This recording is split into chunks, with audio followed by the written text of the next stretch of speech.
Morning guys. Nagigising ko lang guys. Inom muna ako ng mainit na tubig. Ito yung umaga, ito yung ginagawa ko, routine ko guys. Iniinom ako ng mainit na maligamgam, yung kaya lang na inumin. 2 baso ganito na maligamgam.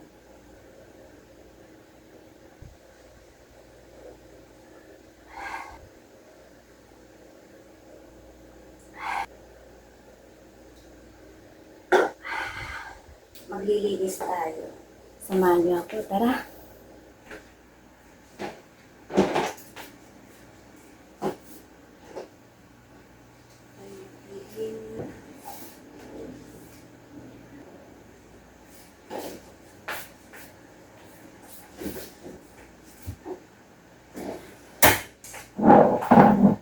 Ito mga lamesa.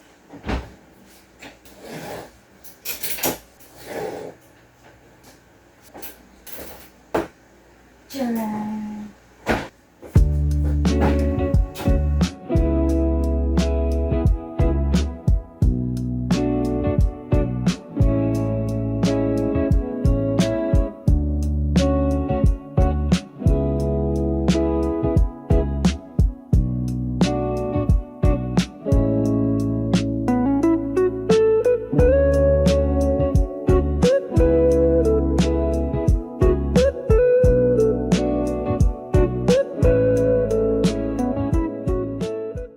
Ayan guys, tapos na akong maglinis. So ngayon, ang gagawin ko ay mag-i-exercise muna. Magsusumba tayo, magti-tiktok.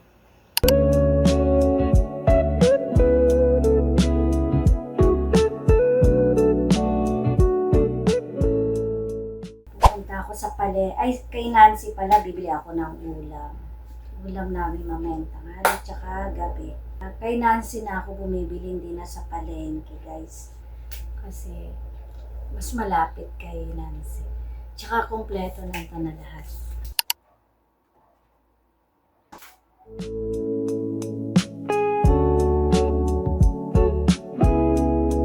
Tara, punta tayo kay Nancy. Let's go. Bili tayo ng ulam.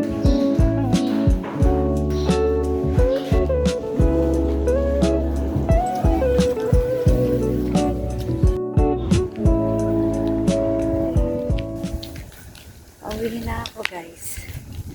Nakabili na ako ng ulam namin. Kay Nancy.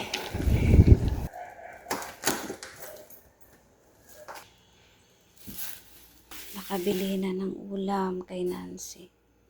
Hello guys. Maglilinis muna ako. Magliligpit muna ako ng aming hinigaan.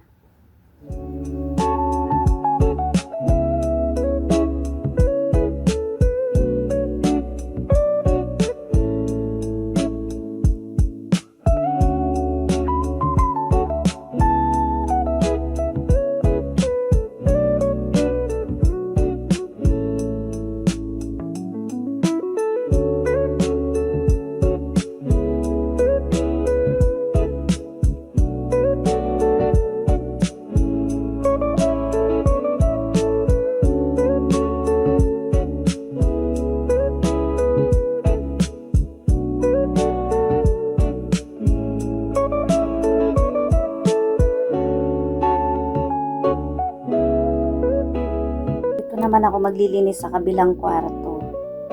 Tulugan ng aking panganay na anak. Linis muna.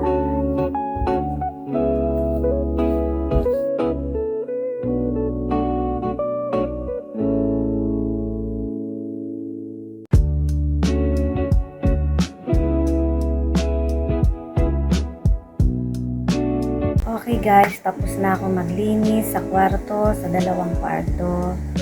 Tapos na lahat-lahat ng aking trabaho sa bahay. So ngayon, ang gagawin natin, mag-skincare muna tayo from Avon.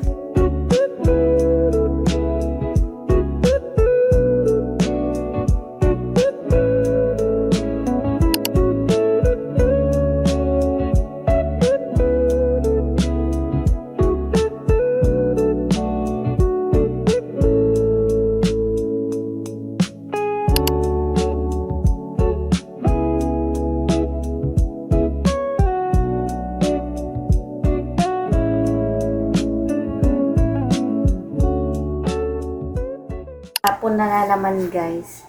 Kaya tayo ay magtitiklop na. Tara! Tiklop tayo.